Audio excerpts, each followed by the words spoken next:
नमस्कार, जोहार। मेरा नाम है दशरथ प्रधान और आप देखना शुरू कर चुके हैं छोड़ा नागपुर लाइव। सुबह की 5 बजे की स्पेशल बुलेटिन में आप सभी का बहुत बहुत स्वागत है। तो चलिए जानते हैं झारखंड की 25 बड़ी खबरों को फटाफट अंदाज। तो पहली बड़ी खबर देखिए, जहां मैया सम्मान योजना का पैसा जल्द होगा जारी, नए साल का तोहफा देंगे हेमंत सोरेन। हेमंत सरकार की महत्वाकांक्षी मैया सम्मान योजना को लेकर नया अपडेट सामने आया है। जानकारी के मुताबिक हेमंत सरकार मैया सम्मान की 5वीं किस्त की राशि 2500 रुपए 28 दिसंबर तक महिलाओं के बैंक खाते में भेज दिए जाएंगे। सीएम हेमंत सोरेन इसे खुद जारी करेंगे और इसके लिए तैयारियां भी शुरू कर दी गई है। राज्यपाल संतोष गंगवार ने विधानसभा में पेश हुए द्वितीय अनुपूरक बजट को मंजूरी दे दी है। राज्यपाल से मंजूरी मिलने के बाद वित्त विभाग ने अधिसूचना जारी कर दी है। वहीं मैया सम्मान योजना की राशि कल्याण विभाग को भेज दी गई है। बता दें कि विधानसभा चुनाव के बाद सदन में मैया सम्मान योजना और बिजली बिल माफी योजना को लेकर 11,697 करोड़ रुपए का बजट पेश किया गया था। ऐसी सूचना है कि 25 से 28 दिसंबर को किसी भी दिन 57 लाख से अधिक महिलाओं के बैंक खाते में पैसे भेजे जाएंगे। बता दें कि हेमंत सोरेन ने योजना राज्य की 18 से 50 वर्ष की महिलाओं के लिए शुरू किया है, जिसमें इनके खाते में 1,000 रुपए भेजे जाते थे। लेकिन विधानसभा चुनाव से पहले सीएम हेमंत सोरेन ने अपनी कैबिनेट की आखिरी बैठक में इस राशि को बढ़ाकर 2500 रुपया कर दिया, जो कि चुनाव में उनकी जीत की सबसे बड़ी वजह बनी। अब सरकार बनने के बाद सरकार ने राशि को खातों में भेजने की तैयारी शुरू करती है। अगली खबर मौसम से जुड़ा हुआ है। झारखंड में कहर बरपाई की ठंड, मौसम विभाग ने जारी किया येलो अलर्ट। झारखंड में कड़ाके की ठंड पड़ने से जनजीवन अस्त व्यस्त हो गया है। पूरे राज्य में शीतलहर का प्रकोप जारी है। इस बीच मौसम विभाग के अनुमान के मुताबिक राज्य के कई इलाकों में 20 से 21 दिसंबर को हल्के से मध्यम दर्जे की बारिश के साथ घना कोहरा छाया रहेगा। मौसम विभाग ने कोहरे और ठंड का येलो अलर्ट जारी किया है। झारखंड में 20 और 21 दिसंबर को बारिश के साथ कोहरे की भी चेतावनी मौसम विभाग ने जारी की है। इसके बाद मौसम साफ रहेगा, लेकिन सुबह कोहरा छाया रह सकता है। बारिश के बाद एक बार फिर पारा नीचे जाएगा, जिससे कि ठंड में वृद्धि हो जाएगी। मौसम विभाग ने संताल, परगना, कोल्हान और पलामू प्रमंडल में घने कोहरे को लेकर येलो अलर्ट जारी किया है। मौसम विभाग की माने तो राजधानी रांची, गुमला, लातेहार, लोहरदगा, रामगढ़, हजारीबाग, कोडरमा, चतरा, पलामू और गढ़वा में 20 दिसंबर को कोहरा छाया रहेगा। तो वहीं 21 दिसंबर को गोड्डा, दुमका, देवघर, जामताड़ा, साहिबगंज, सरायकला खरसावां, पश्चिमी सिंहभूम और पूर्वी सिंहभूम में कोहरा छाया रहेगा। इस दौरान आसमान में बादल भी छाए रहने का अनुमान है। अगर पिछले 24 घंटों की बात करें तो गुमला में सबसे अधिक ठंड पड़ी। गुमला का न्यूनतम तापमान 5.8 डिग्री सेल्सियस रहा, तो वहीं सरायकेला का तापमान सबसे अधिक रहा। यहां का अधिकतम तापमान 29.1 डिग्री सेल्सियस रहा। राजधानी रांची में 9.4 डिग्री, जमशेदपुर में 11.5 डिग्री, डाल्टनगंज में 8.6 डिग्री न्यूनतम तापमान दर्ज किया गया। अगली बड़ी खबर देखिए, जहां एक्शन में झारखंड सरकार। केंद्र सरकार की इस बैठक में हेमंत सोरेन के मंत्री उठाएंगे बकाया 1,36,000 करोड़ का मुद्दा। हेमंत सरकार और केंद्र सरकार के बीच कोयला कंपनियों की रॉयल्टी का विवाद बढ़ते ही जा रहा है। अब झारखंड के वित्त मंत्री राधाकृष्ण किशोर इस मुद्दे को जीएसटी काउंसिल की बैठक में केंद्र सरकार के सामने उठाने वाले हैं। झारखंड सरकार ने केंद्र प्लेटफॉर्म में मजबूती से यह मुद्दा रखने का मन बना लिया है। इसके लिए वो राजस्थान रवाना हो गए हैं। बता दें कि राजस्थान के जैसलमेर में यह बैठक 21 और 22 दिसंबर को हो सकती है। इस बैठक में देश भर के वित्त मंत्री जुड़ेंगे। कोयला कंपनी केवल कोल ढुलाई की रॉयल्टी देती है, लेकिन कायदे से उन्हें प्रोसेस्ड कोल की भी रॉयल्टी देनी चाहिए, जो कि वो नहीं देती है। झारखंड सरकार के मुताबिक वास्ट कोल रॉयल्टी का 2900 करोड़ रुपया, कॉमन कॉल्स का 32,000 करोड़ रुपया, भूमि मुआवजा का 1,11,42 करोड़ रुपया बाकी है। ये कुल मिलाकर 1,32,000 करोड़ रुपया होती है। अगली बड़ी खबर देखिए, जो हाईकोर्ट ने सीजीएल परीक्षा पेपर लीक मामले में ब्लैकलिस्ट की गई एजेंसी का रिव्यू पिटीशन खारिज किया। सीजीएल परीक्षा 2023 के तहत 28 जनवरी 2024 को ली गई परीक्षा के पेपर लीक को लेकर परीक्षा लेने वाले एजेंसी को काली सूची में डालने के मामले में राहत नहीं मिल पाई है। झारखंड हाईकोर्ट ने परीक्षा एजेंसी सेटवेट इन्फोसेल प्राइवेट लिमिटेड की ओर से दायर रिव्यू पिटीशन पर अपनी फैसला सुनाया है। जस्टिस सुजीत नारायण प्रसाद व जस्टिस नवनीत कुमार की खंडपीठ ने रिव्यू पिटीशन को यह कहते हुए खारिज कर दिया कि आदेश के रिव्यू की कोई जरूरत नहीं है।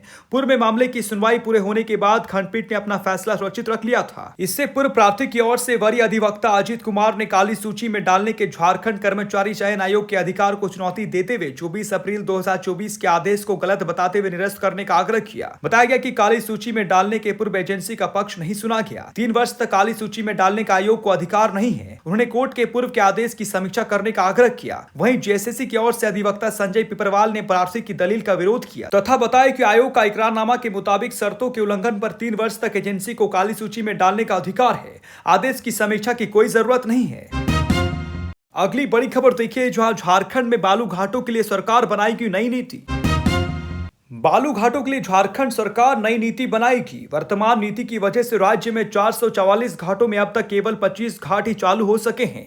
शेष घाट अभी प्रक्रिया में उलझे हुए हैं। बताया गया कि खनन विभाग की एक टीम बिहार, उड़ीसा, छत्तीसगढ़ और पश्चिम बंगाल जाकर बालू घाटों के लिए बनी नीति का अध्ययन करेगी।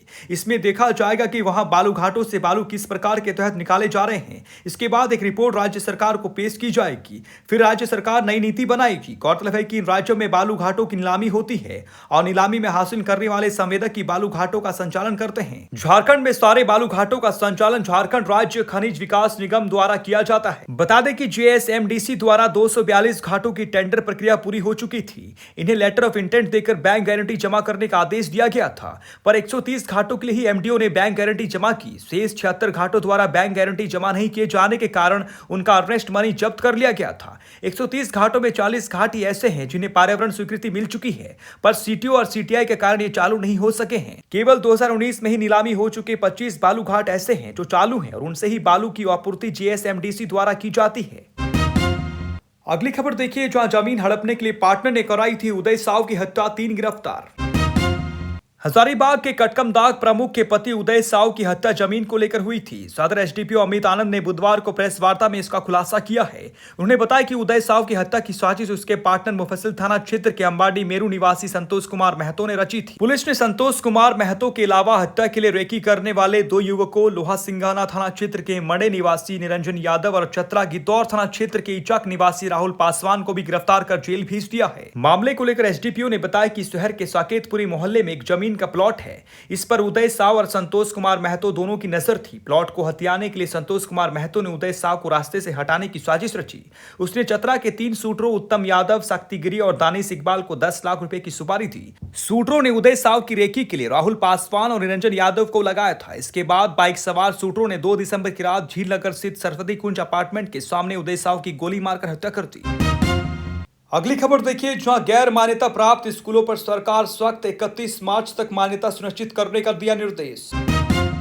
निःशुल्क और अनिवार्य शिक्षा के अधिकार अधिनियम 2009 के तहत गैर मान्यता प्राप्त स्कूलों की मौजूदगी को लेकर सरकार ने सख्त कदम उठाने का निर्णय लिया है। शिक्षा मंत्रालय ने राज्यों और संघ राज्य क्षेत्रों को निर्देश दिया है कि वे ऐसे स्कूलों को या तो मान्यता प्रदान करें या तो समय सीमा तक मानकों के अनुरूप लाने के लिए आवश्यक कदम उठाएं। शिक्षा मंत्रालय ने उन गैर मान्यता प्राप्त स्कूलों की सूची तैयार की है जो UDS प्रणाली में शामिल है लेकिन RTE अधिनियम के मानकों को पूरा नहीं करते हैं।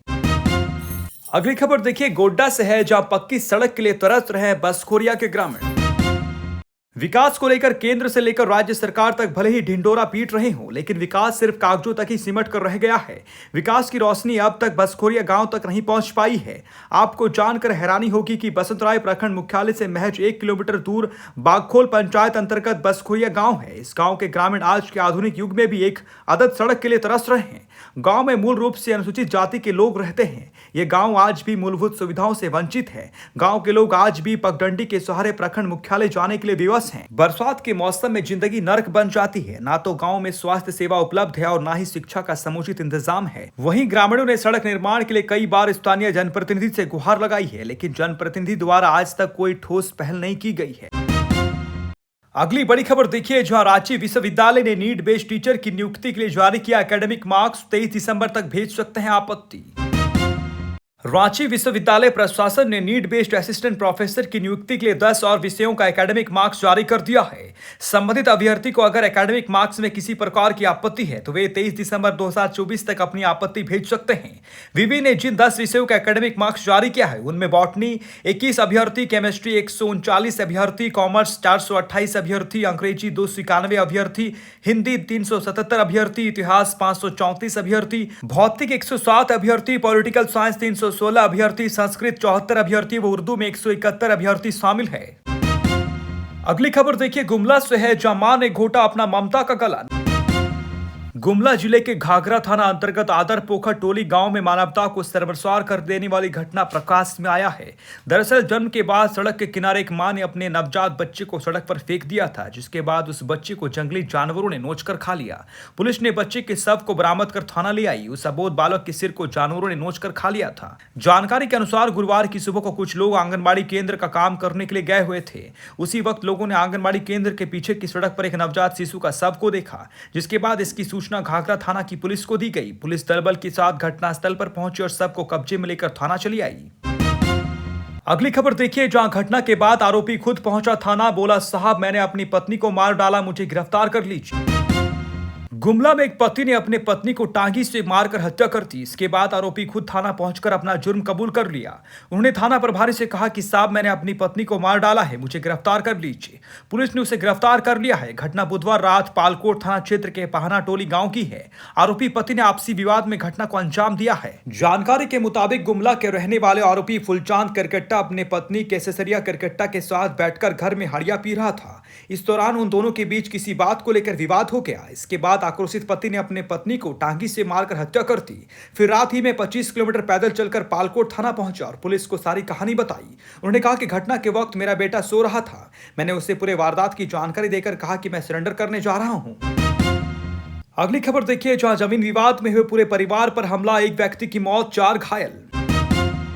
साहिबगंज जिले के मुफस्सिल थाना क्षेत्र अंतर्गत हाजीपुर दियारा पश्चिमी टोला में भूमि विवाद को लेकर गुरुवार सुबह करीब 7 बजे एक अधेड़ की हत्या हो गई। साथ ही 4 लोग गंभीर रूप से घायल हो गए हैं। सभी घायलों का इलाज के लिए सदर अस्पताल भेज दिया गया है। इधर जैसे ही इस बात की खबर मुफस्सिल थाना प्रभारी मदन कुमार को मिला, वे फौरन दलबल के साथ घटनास्थल पर पहुंचे और मामले की छानबीन में जुट गए हैं। जानकारी के अनुसार बुधवार शाम को खेती में पटवन के दौरान पानी पटाने को लेकर दोनों पक्षों में मामूली विवाद शुरू हो गया था, जिसके बाद मामला झगड़ा लड़ाई तक पहुंच गया था। मौके पर मौजूद लोगों ने दोनों तरफ के लोगों को समझा बुझाकर शांत करा दिया था, लेकिन बदले की भावना सुलग रही थी और दूसरे दिन अगले सुबह ही एक पक्ष के लोगों ने धारदार हथियार, तलवार, चाकू, भाला, फरसा सहित कई चीजों से हमला कर दिया। मृतक की पहचान हाजीपुर निवासी भूप नारायण रजक के रूप में हुई है। झारखंड की 25 बड़ी खबरों की बुलेटिन में बने रहने के लिए धन्यवाद। चैनल को सब्सक्राइब कीजिएगा, वीडियोस को लाइक कीजिएगा और अपनों के बीच शेयर जरूर कीजिएगा। धन्यवाद। जोहार।